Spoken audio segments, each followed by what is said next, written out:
221. Diaspora 221. Pour retrouver toutes nos informations à chaud comme à l'accoutumée, tapez www.diaspora221.tv et optez pour des informations fiables et vérifiées. De la convention des jeunes reporters, la première réunion, la convention des jeunes, la deuxième assemblée générale, Foule, moi jaay Dakar. Foule, sax moi jaay gerte caaf. Léegi Foule la am motax mu yegg si fii nañu am fulla mooy tax ñu libéré wu ñin gars yi seen loxo ca kaw ku ànd ak fulla pour se libérer sa loxo fii ku ànd ak fulla pour libérer la presse sa loxo ca kaw pousse leen tuuti gars yi jël image yi seen loxo ca kaw ku toog na nga jóg ku toog na nga jóg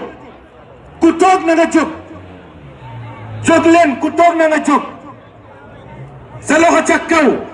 Et Magni mon ami Zongo, Magni mon ami Zongo, libéré, libéré, Walfadjri, libéré, Walf TV, libéré, Walfadjri, libéré, libéré, libéré, libéré, libéré, libéré, libéré, dégoûtez-le, libéré, libéré, libéré. Libéré! Libéré! Merci beaucoup. Alors, Pape Djibril Fall, vous avez la parole, vous êtes député à l'Assemblée nationale, mais vous êtes journaliste. Je me dis que un plateau, vous êtes journaliste, vous êtes journaliste à vie. Le mécanicien, même si vous êtes pilote, il est mécanicien. N'est-ce pas? Nous sommes des techniciens. Donc tu es technicien, tu es technicien de l'information et de la communication. Mamadou Thior, président correct. Vous avez la parole. Salam alaikum. Mangi nuyu ñi fi nek yépp sunu doyens yi ak sunu doyennes yi di leen rendre un vibrant hommage. Di commencer rendre hommage aussi di am une pensée toute particulière à l'endroit de monsieur Babacar Touré bi nga xamanteni mom lañ tuddé fi ñu nek tay muy maison de la presse di Lamine Niass di ko rendre aussi un vibrant hommage di gërëm bu baax ñi nga xamanteni ñom ñoy les précurseurs les francs-tireurs ñi nga xam ñoo porté idéal bi nga xamanteni mom moy liberté d'expression, la liberté de la presse ba mu agsi fii tey di wax li tax mu ñëw fii d'abord c'est en tant que sénégalais tout court yëg ne am na sénégalais yoo xamante ni tey fi nga xamante ni foofu la ñuy yëngoo di fa wute lu ñu yóbbu seen kër pour préserver seen dignité dañu ko tëj maanaam ki ko tëj moom day xëy ba pare ne ñi ko permettre moom mu mën a am xëy ñooñu duñu xëy ce que je trouve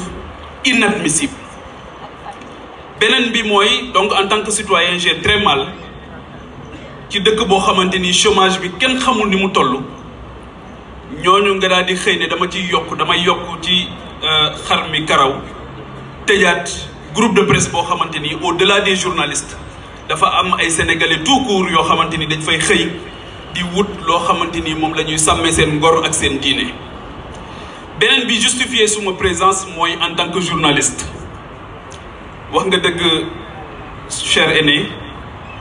métier bi moom laa bëgg choisir ko dugguma ci dara dugaluma ci frustration dugaluma ci circonstance dugaluma ci man maa choisir dem vers ce métier bëgg ko xam njëriñam depuis la nuit des temps. Une information nit ki am ko moom ak lekk ak naan ñoo yem c'est vital depuis la nuit des temps. góor gu baax Serigne Cheikh Ahmed Tidiane Sy Al Maktoum day wax ne journalistes yi dañu am une mission prophétique kon vous êtes de grands messieurs de très grandes dames bu leen nangu mukk kenn di leen rabaisser wala mu leen di raseloo les murs ay kilifa ngeen loolu jàpp naa ne c'est un message boo xamante ni c'est surtout à l'endroit ci ñi ma maaseel ak ñi nga xam man maa leen mag tuuti. Donc bu ñu nangu kenn di ñu infantiliser wala soit di ñu jàppe ñoo xam yenn saa yi da ngay dem foo xamante ni sax presse bi dañ leen fa invité waaye boo fekkee box bañ leen dugal da ngay xam ne ñii respecté wuñ leen. boo fekkee conditions yi ñu leen di jox yenn saa yi ba ci patron de presse bi leen di jëfandikoo da ngay xam ne kii respecté wu leen loolu je pense que ne loolu ci lu ma gën a naqari la bokk. beneen bi donc en tant que journaliste damay offusqué wu avec la dernière énergie ci li nga xamante ni moom mooy dal presse bi chaque jour ñu leen di bâillonné di leen noppiloo mooy dal presse bi chaque jour ñu leen di bâillonné di leen noppiloo avec la complicité des gens yoo xamante ni sans élan ni allant kenn xamul fu ñu jógee kenn xamul fu ñu jàngee kenn xamut lu ñu doon kenn xamut lu ñu taxawal et que ki nga xamante ni moom moo jël cette décision unique de fermer le groupe Walfadjri dañ koy rappeler c'est le rappel profite aux croyants et d'ailleurs ça tombe bien c'est un jour de vendredi son patron est le promoteur et le précurseur des médias non éthiques te loolu kenn fàttewu ko donc il faut qu'on respecte les Sénégalais il faut que ñu jox cër Sénégalais yi mais il faut que ñu jox cër ñii nga xamante ni moom mooy la presse les médias yi nga xamante ni tey li taxoon ñuy wax vitrine démocratique au Sénégal suñu ko amee c'est grâce à ces médias mais c'est pas par le fait des hommes politiques wala des politiciens kon jàpp naa ne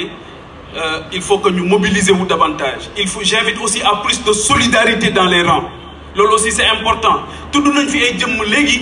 ba ñu leen tegee doole dans l'exercice de leur métier mais ñëpp sans exclusive dañu mobiliser wu et c'est dommage aujourd'hui que pour des raisons indignes ñu bañ a manifester wu tey ñëw daal di gunge ñi nga xamante ni ñoom ñooy le groupe Walfadjri d'autant plus que Walfadjri c'est beaucoup plus qu'un groupe de presse mais dafa bokk ci suñu conscience donc maa ngi leen di gërëm di leen remercier di leen wax ne yooyu moom moo tax tey jii ma ñëw fii en tant que député je ne ménagerai aucun effort et là aussi su ma nee j'invite à plus de solidarité dans les rangs lépp loo xamante ni les organisations de presse ñoo ngi koy def ce serait bien que ñu associer ñu ci aussi bien dans la réflexion que dans la mise en œuvre parce que liñ ci mën xëy na ñi ko ci mën du yomb am na ñeneen ñoo xamante ni sax parce que dañuy def politique mën nañ ko def pour récupération politique mais man su ma koy def dama koy def par solidarité tout simplement beneen bi mooy en tant que candidat à la présidentielle donc taxawaay boobu aussi je pense que tous les candidats à la présidentielle wala que tu sois recalé que tu sois invalidé wala xawma lan tey jii waroon nga ñëw accompagner ñi nga xamante ni ñoom ñooy le groupe Walfadjri parce que jàpp naa ne loolu c'est un devoir citoyen maa ngi leen di gërëm bu baax di leen sant. Diaspora 221. Pour retrouver toutes nos informations à chaud comme à l'accoutumée, tapez www.diaspora221.tv et optez pour des informations fiables et vérifiées.